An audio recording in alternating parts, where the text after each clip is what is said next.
अस्सलाम वालेकुम, welcome back viewers, my name is Abdul Rahman और आप देख रहे हैं इलेक्ट्रिकल इंजीनियरिंग स्किल चैनल।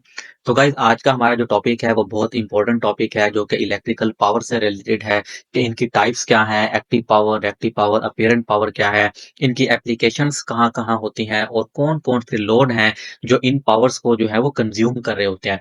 तो अगर हम इंटरव्यू के हिसाब से देखें तो ये जो टॉपिक है ये बहुत इंपॉर्टेंस रखता है क्योंकि इंटरव्यू में जो है वो पावर से रिलेटेड जो है वो लाज़मी क्वेश्चन किया जाता है। तो गाइस इलेक्ट्रिकल पावर की जो है वो 3 टाइप्स होती हैं। बेसिकली ये इलेक्ट्रिकल एसी पावर की टाइप्स हैं, जो कि 3 होती हैं, एक्टिव पावर, रिएक्टिव पावर और अपीरेंट पावर। और अब हम देख लेते हैं कि एक्टिव पावर जो है वो क्या होती है।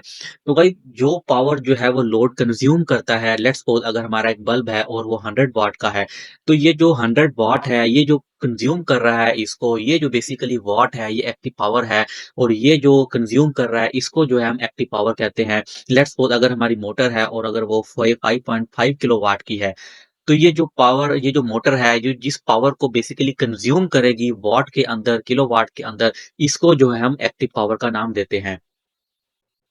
इसका यूनिट जो है वॉट होता है, जो कि आपको मैं बार-बार बता भी रहा हूँ कि ये किलोवाट के अंदर है और ये वॉट के अंदर है। तो जो वॉट है बेसिकली ये इसका एक्टिव पावर का यूनिट है। एक्टिव पावर को गाइस हम पी से डिनोट करते हैं और इसका जो फार्मूला होता है वो होता है वी आई कोसाइन पाई। और अगर हम ये थ्री फेज की बात करें तो इसके जो स्टार्ट में हम थ्री अंडर रूट लगा देंगे, तो three under root V I cosine pi. तो ये जो है वो बेसिकली पावर एक्टिव पावर का फार्मूला बन जाता है।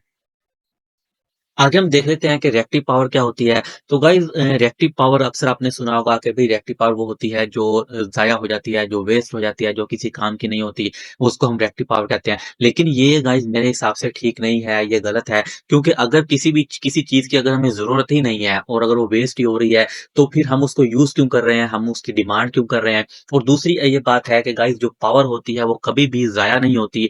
पावर के बारे में आपने हमेशा सुना होगा कि वो एक फॉर्म से जो है वो दूसरी फॉर्म में कन्वर्ट होती है, लेकिन कभी भी पावर को जनरेट नहीं किया जाता है, कभी भी पावर को जो है वो ज़ाया नहीं किया जाता है। ना ही वो जनरेट होती है, ना ही वो जो है वो वेस्ट होती है। जैसे अगर हमने इलेक्ट्रिकल पावर जो है वो जनरेट करनी है जनरेटर के थ्रू, तो वो मैकेनिकल पावर होगी बेसिकली, जो मैकेनिकल पावर जो है वो इलेक्ट्रिकल पावर में कन्वर्ट हो रही होगी। इसलिए कहा जाता है कि पावर जो है वो कभी भी वेस्ट नहीं होती और ना ही जनरेट होती है, वो एक फॉर्म से दूसरी फॉर्म में कन्वर्ट हो रही होती है। तो गाइस अगर हम रिएक्टिव पावर की बात करें, तो रिएक्टिव पावर वो पावर है जो अपने आप को जो है वो मैग्नेटिक फील्ड के अंदर जो है वो कन्वर्ट कर रही होती है। गाइस आपको पता होगा कि जो इंडक्टिव लोड है जिसके अंदर ट्रांसफार्मर आता है, मोटर्स आती हैं, इन मोटर्स को इंडक्शन मोटर को चलने के लिए जो है वो मैग्नेटिक फील्ड की जो है वो ज़रूरत होती है, मैग्नेटिक एक्साइटेशन की ज़रूरत होती है। उसके अंदर मैग्नेटिक फील्ड हो तो फैराडेज़ लॉ के अकॉर्डिंगली जो है वो उसका रोटर जो है वो रोटेट कर पाता है और ट्रांसफार्मर जो है वो वर्क कर पाता है। उसके अंदर मैग्नेटिक फील्ड का जो है बहुत बड़ा रोल है। और यही मैग्नेटिक फील्ड जो है वो सिर्फ रिएक्टिव पावर से जो है वो जनरेट होती है। तो गाइस रिएक्टिव पावर जो हम यूज़ करते हैं, वो सिर्फ इसी वजह से यूज़ करते हैं कि जो हमारे इंडक्टिव लोड्स होते हैं, मोटर्स हो गया, ट्रांसफार्मर्स हो गया, उसके बाद जो है वो हमारे कंप्रेसर्स हो गए, तो उसके अंदर जो मैग्नेटिक फील्ड बन रही होती है, उस मैग्नेटिक फील्ड को बनाने के लिए जो है हम वो रिएक्टिव पावर का यूज़ कर रहे होते हैं। अगर हमारी रिएक्टिव पावर नहीं होगी तो हमारी जो मोटर है वो भी जो है वो सही से रोटेट नहीं कर पाएगी। तो जो रिएक्टिव पावर है इसका होना जो है वो बहुत ज़्यादा ज़रूरी है और ये जो ज़ाया नहीं होती, ये बेसिकली जो है वो मैग्नेटिक फील्ड की फॉर्म में जो है वो कन्वर्ट हो रही है होती है। इसकी वजह से मैग्नेटिक फील्ड बन रही होती है जो कि मोटर को रोटेट करने के लिए, ट्रांसफार्मर की वर्किंग के लिए जो है वो बहुत ज़्यादा ज़रूरी है। ये आगे बताया हुआ है कि जो रिएक्टिव पावर है ये इंडक्टिव लोड्स के अंदर यूज़ होती है, जैसा कि मोटर है, जनरेटर है, ट्रांसफार्मर्स है, कंप्रेसर्स हैं। तो अगर रिएक्टिव पावर नहीं होगी तो मैग्नेटिक फील्ड नहीं होगी, मैग्नेटिक फील्ड नहीं होगी तो ये जो इंडक्टिव लोड्स हैं ये वर्क नहीं कर पाएँगे। तो इस तरह जो है वो रिएक्टिव पावर जो है वो हमारे लोड्स के लिए बहुत ज़्यादा इम्पोर्टेंट रखती है। रिएक्टिव पावर का जो यूनिट है गाइस वो वीएआर होता है। आपने अक्सर सुना होगा कि भई इतने केवीएआर जो है वो रिएक्टिव पावर जो है वो इस मोटर के लिए चाहिए। तो ये जो केवीएआर है, ये के तो बेसिकली 1000 को डिनोट करता है। ये जो वीएआर है ये बेसिकली जो है वो रिएक्टिव पावर का यूनिट है। रिएक्टिव पावर को गाइस हम क्यू से डिनोट करते हैं और इसका फार्मूला होता है वी आई साइन फाई। और अगर हमने थ्री फेज की बात करनी है तो इसके साथ थ्री का अंडर रूट लगा देंगे, तो थ्री का under root V I sine phi बन जाएगा। तो गाइज़ ये एक बहुत ही ज़बरदस्त जो है वो एग्ज़ाम्पल है, या आपने पहले भी हो सकता है एग्ज़ाम्पल सुनी हो। लेट्स सपोज़ गाइज़ हमारे पास एक जो है वो ग्लास है, और इस ग्लास को अगर हम किसी कोल्ड ड्रिंक से या किसी अल्कोहल से या किसी भी चीज़ से अगर हम फ़िल करते हैं, तो गाइज़ जैसे ही हम उसके अंदर वो जो है डालेंगे, तो एक तो जो उसका एक प्योर लिक्विड होगा जो कि इसके अंदर आ जाएगा, लेकिन उसके ऊपर जो है वो कुछ इवेपोरेशंस टाइप होती है, कुछ झाग टाइप होते हैं जो कि बहुत थोड़ी देर के लिए होते हैं, उसके बाद वो ख़त्म हो जाते हैं। तो अगर हम इसको पावर से रिलेट करें, तो गाइस जो एक्चुअल लिक्विड होता है जिसको हम कंज्यूम करते हैं, हम इंसान जो है वो पीते हैं, जिसको पीने से हमारी जो प्यास है वो खत्म होती है, वो जो एक्चुअल लिक्विड होता है उसको हम कह सकते हैं कि भी वो एक्टिव पावर है, जो हम एक्चुअल में कंज्यूम कर रहे हैं, जिसकी वजह से हमारा ये जो प्यास है वो बुझ रही है, वो खत्म हो रही है। और जो उसके ऊपर जो हल्की सी झाग आती है, जिसको हम यूज नहीं करते गाइस बेसिकली, वो झाग जो है उसको हम कह सकते हैं कि जी वो रिएक्टिव पावर है, हम उसको कंज़्यूम नहीं कर रहे। लेकिन गाइस यहाँ पर एक और समझने की बात ये है कि लेट्स सपोज़ अगर वो जो रिएक्टिव पावर है, वो जो उसके अंदर जो गैस है, जो झाग है, जिस गैस की वजह से वो बन रहे हैं, अगर वो ना हो तो क्या वो हम उस कोल्ड ड्रिंक को पिएँगे? क्या उस कोल्ड ड्रिंक का वो मज़ा रहेगा? क्या उस कोल्ड ड्रिंक को पीने से जो हमें फ़ायदा होता है? अगर अक्सर जो है वो हमारा पेट जो है वो खराब होता है, और हम जो है वो कोल्ड ड्रिंक पीते हैं, उसके अंदर गैस की वजह से जो है वो हमारा पेट ठीक होता है।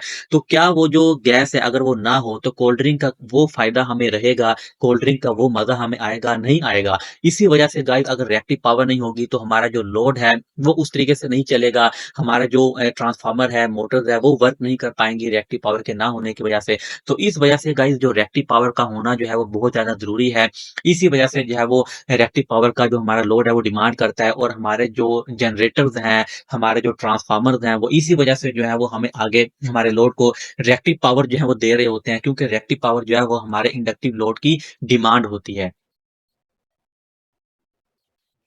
तो गाइस जो अपीरेंट पावर है, ये बेसिकली रिएक्टिव पावर और एक्टिव पावर का वेक्टर सम है, और इसका जो यूनिट है वो होता है वीए, और इसका जो फार्मूला होता है वो होता है P square plus Q square. जो टोटल जो हमारी पावर होती है वो वीए के अंदर ही होती है, जैसा कि आपने अक्सर सुना होगा। हमारे जो जनरेटर होते हैं वो केवीए के अंदर, केवीए की रेटिंग के अंदर होते हैं, वो केवीए जनरेट कर रहे होते हैं, मतलब अपीरेंट पावर जनरेट कर रहे होते हैं, क्योंकि उसके आगे जो लोड लगा हुआ है वो रेजिस्टिव लोड भी लगा हुआ है और वो इंडक्टिव लोड भी लगा हुआ है। मैं आपको एक और बात यहाँ बताता चलूँ गाइस, जो हमारे रेजिस्टिव लोड होते हैं, लेट्स सपोज हमारा बल्ब है 100 वाट का है, अगर हमारी कोई आयरन है घर के अंदर, इस्त्री है, अगर वो 1000 वाट की है, और अगर हमारे हीटर्स हैं, तो ये जो गाइस रेजिस्टिव लोड है ये सिर्फ एक्टिव पावर को जो है वो कंज्यूम करते हैं। अगर यहाँ पर रिएक्टिव पावर ना भी हो गाइस, तो ये लोड फिर भी रन करते रहेंगे, क्योंकि इनके लिए जो है वो रिएक्टिव पावर की जरूरत नहीं है, क्योंकि इनके अंदर जो है वो मैग्नेटिक फील्ड नहीं प्रोड्यूस हो रही होती, इनको मैग्नेटिक फील्ड की जरूरत नहीं होती। तो ये जो रेजिस्टिव लोड है, इनको अगर रिएक्टिव पावर ना भी मिले तो कोई बात नहीं, ये चल सकते हैं। लेकिन जो इंडक्टिव लोड है उनको जो है वो रिएक्टिव पावर लाजमी चाहिए होती है। तो इस वजह से है वो रिएक्टिव पावर की हम जनरेशन लाजमी करते हैं। इसी वजह से जो हमारे जनरेटर हैं वो वीए के अंदर पावर को जनरेट कर रहे होते हैं, एक्टिव पावर अपीरेंट पावर को जनरेट कर रहे होते हैं, ताकि जो हमारे आगे इंडक्टिव लोड लगे हैं, उनको रिएक्टिव पावर भी मिल सके और वो सही तरीके से जो है वो रन हो सकें। तो जो अपीरेंट पावर है वो बेसिकली वेक्टर सम होता है, एक्टिव पावर आपको पता है पी एक्टिव पावर होता है और क्यू जो है वो रिएक्टिव पावर होता है। तो इनका जो वेक्टर सम है वो अपीरेंट पावर का नाम देता है। वेक्टर सम कैसे निकलता है गाइस, ये बेसिकली पावर ट्रायंगल से निकलता है। यहाँ पर जो है वो हमारी जो है वो एक्टिव पावर होती है जो कि किलोवाट या वाट के अंदर होती है, और ये जो है वो परपेंडिकुलर पे हमारी जो है वो रिएक्टिव पावर होती है जो कि केवीएआर या वीएआर होती है। और ये जो हाइपोटेनियस एरिया है, ये यहाँ पर जो है वो हमारी अपीरेंट पावर होती है जो कि केवीए होती है। तो ये जो एरिया है ये इज इक्वल टू होता है वेक्टर, ये बेसिकली वेक्टर जो है वो ड्राइंग है, पावर ड्राइंग है, ट्रायंगल है। तो ये जो इज इक्वल टू अगर हम इसको लें, तो ये इन दोनों का जो है वो सम होता है, लेकिन इन दोनों का सम ये सिंपल नहीं होता, किलोवाट प्लस और केवीएआर, ये वेक्टर सम होता है। और वेक्टर सम हम कैसे निकालते हैं ये मैं आपको यहाँ पर समझाता हूँ। अगर यही हम ट्रायंगल जो है वो दोबारा ड्रॉ कर लें, यहाँ पर जो है वो वीएआर हम ड्रॉ कर लेते हैं, और यहाँ पर जो है वो वीए ड्रॉ कर लेते हैं, और यहाँ पर जो है वो वाट मतलब एक्टिव पावर ड्रॉ कर लेते हैं।